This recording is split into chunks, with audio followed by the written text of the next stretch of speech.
Okay, guys, we are back for part 2. This has been sprayed with the fixative, which all that does is what it's supposed to do is make these water soluble inks water resistant. You can see some of the stuff is still lifting up, and that's why why I'm going to go over it with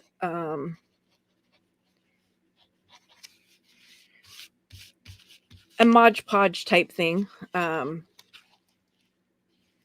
that's just to kind of seal up these edges and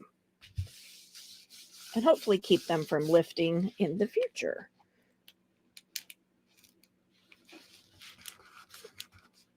Come on.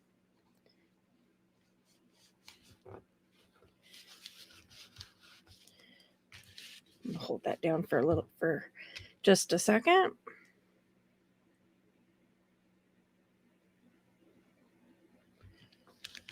I usually do that left-handed. I was having a little bit of difficulty there.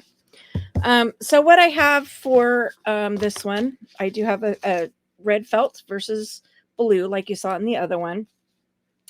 I did trim this one down just a little bit on the edges.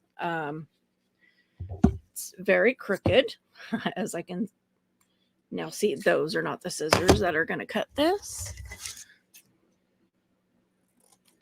See if I can at least kind of sort of straighten it out a little bit. Right about to there, and then a little bit off of here. This doesn't have to be perfect. If you're a perfectionist, obviously you're going to, obsess over it being perfect. I am not a perfectionist. And in this realm of crafting, I actually kind of like having those imperfections. It's homemade. So, Now, I contemplated just doing Fabri-Tac on this and just putting this, straight down and seeing how it would do. Because I did glue, no, not that side. Oh, yeah. See, I put Fabri-Tac in here and it still didn't stay stuck. So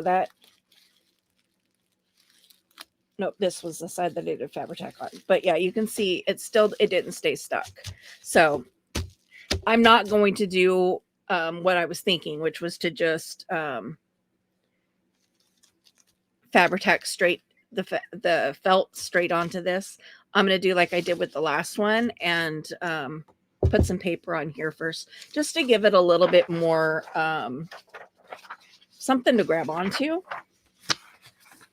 Now this is it's roughly 9 by 12. So your standard, your standard 8.5 by 11 paper is obviously not going to fit on it.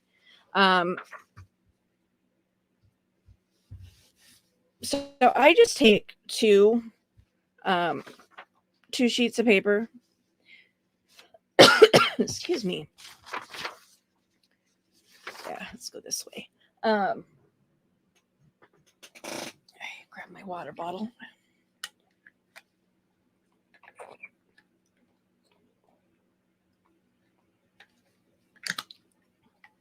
Lost my straw. Sorry about that. Hopefully that didn't make too god-awful a noise.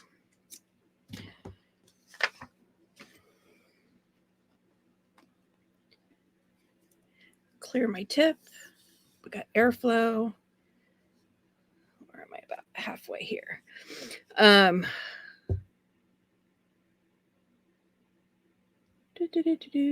I will store this bottle upside down moving forward, just so that my glue is at the ready.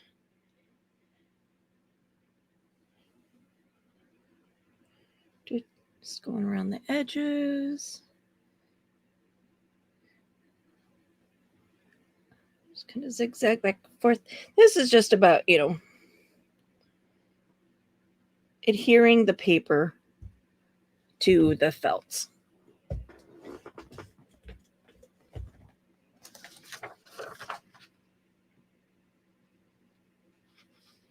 it's given something for these edges here to really grab onto. And hopefully the bubble wrap to some degree. But like I said, when I did the test on that cover, it didn't work as well as I was expecting it to, as far as the Fabri-Tac holding the paper. But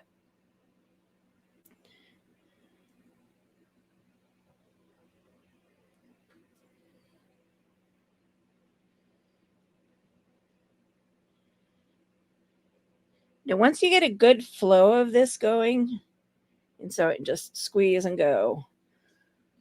I would have a hard time doing this if this was in its original bottle, because the original Fabri-Tac bottle is very stiff. Talked about that on previous videos. That's why I transferred it to the Sugar Belle bottle. It's much easier on my hands.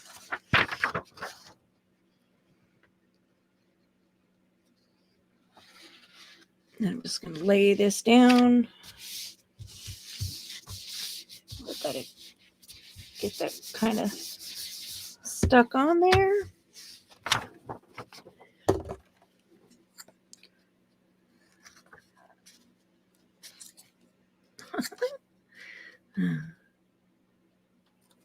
Okay, so I'm going to trim this first,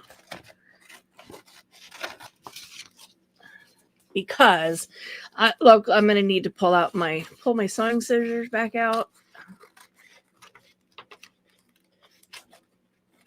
because these ones are dull AF and don't even want to cut felt. I just want to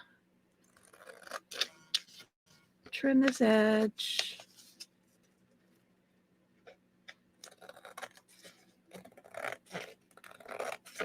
Just so you don't see that paper so much. Same with this edge.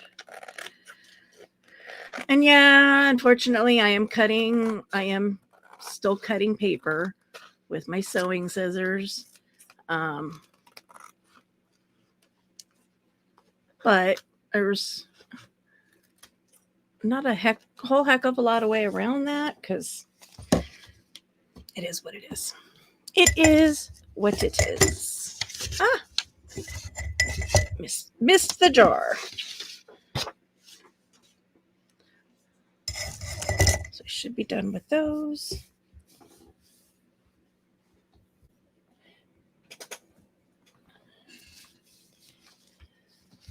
Okay, we'll bring this back in. Avalanche! That was my phone falling from the pile.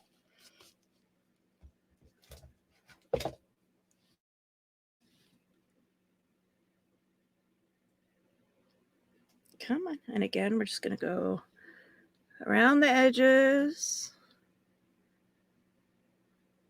Now, you do have some drying time with the Fabri-Tac. Some glues you would kind of have to do like half and then fold it and do the other half, just because the glue dries so fast. But you do have some decent drying time with the Fabri-Tac. You'll see I'm pausing kind of at the end. I'm letting the stream catch up to the edge.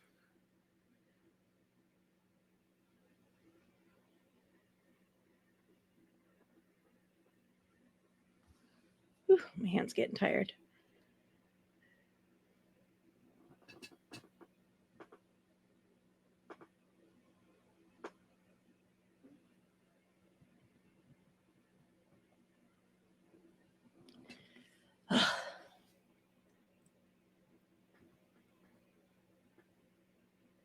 What do they call that in the relay race? The tap in? Something like that. When they pass the baton to the next player. And then I see that I missed a spot right there. So.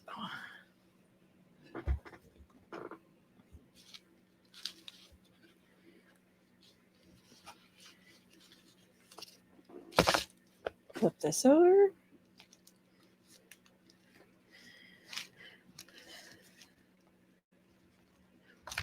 Try to center it as much as I can because, you know, there's cut edges and cut edges.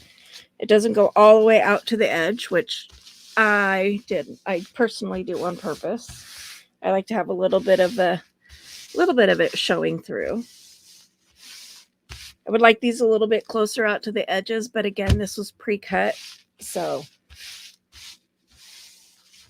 if I was cutting it out of my big, massive sheet of red felt that I have over there, I could trim it closer.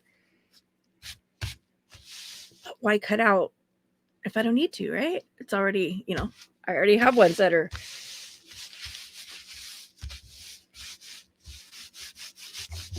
just about the right size.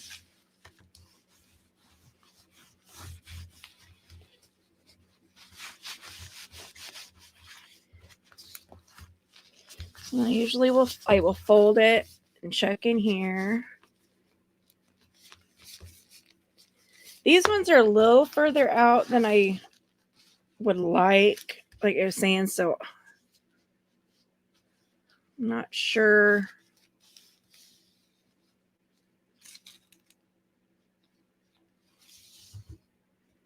Not sure if I want to sew it before I put the corners on and sew the signatures in.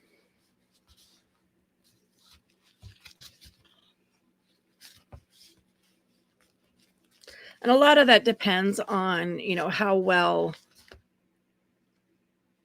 it holds. You know, if I end up with big gaps, then I would want to sew it just to make sure everything holds, you know, and stays together.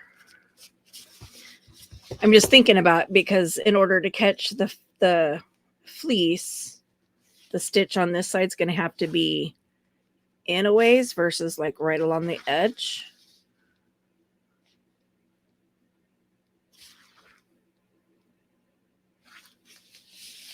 But I guess that wouldn't be too bad. Okay. Mod Podge. Wish me luck this time. I have sprayed the fixative. It has been sitting overnight. So see what it does.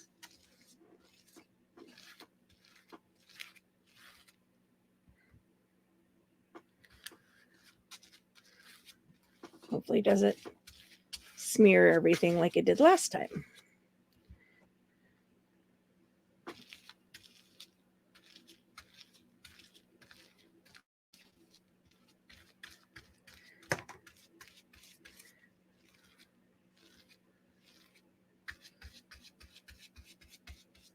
A little bit of smearage going there, it looks like.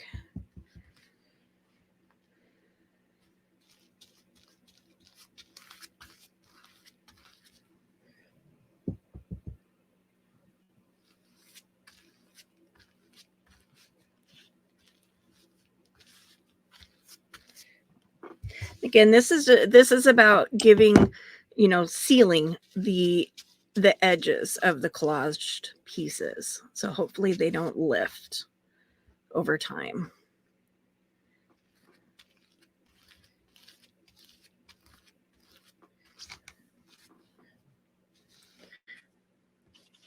I have it sliding all over my desk right now.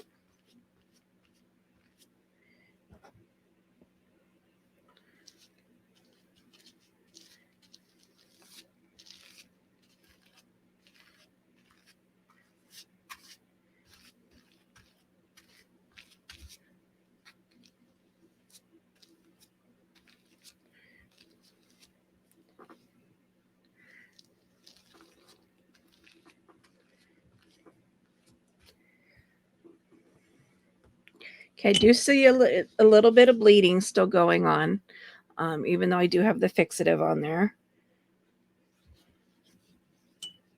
Just kind of lifting it up to see where I've missed any spots, most likely along the edges.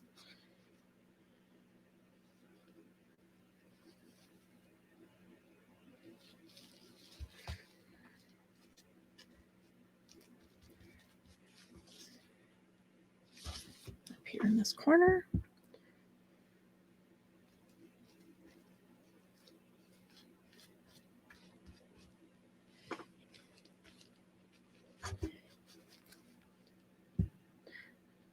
Got a little lifter here. So let's get some glue up underneath there.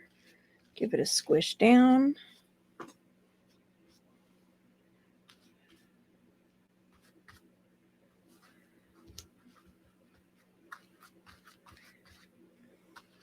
And of course, after this dries, if there's any spots that, you know, are still kind of lifting up on a corner, I can shoot some glue under there.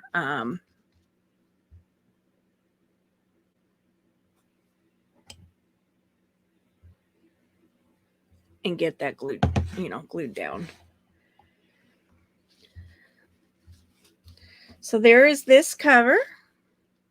So it's red on the inside. I'm going to set this aside to dry. If you remember, this is the one that I did before. And there's a lot of smear. That blue did not seal well at all. I mean, the reds are water soluble. The blacks are permanent, but none of the reds really bled. But that light blue really, even with the fixative, bled like crazy. So it is what it is, right? It's junk journaling. So I still got to sew around the edges. This one's going to be interesting because I did not center this at all. As I'm looking at it now, got lots of gap here, very little gap, and very little gap. So the sewing on this one's going to be a little interesting. But once I get this sewn around, then I'll come back. We'll put on the corner protectors and sew in the signatures on this one as well as this one. So I'm not going to, my sewing machine is over there. I've got to clean a space out for it and everything before I can do anything. So while that other one's drying, I'm going to do some cleaning, and I'll also find the papers that I want to put in each of these journals. And like I said, once I get it sewed, I'll come back, do a part 3, show you how to put on the corners, and again, and you know, a reminder of how to sew in a signature. So thanks for tuning in for part 2. This one's just a little shorty. Hopefully it doesn't take all night to to upload like the last one did. And stay tuned for part 3. Thanks again. Hit that like button on your way out. Subscribe, share, all those good YouTubey things. So I'll catch you for part 3.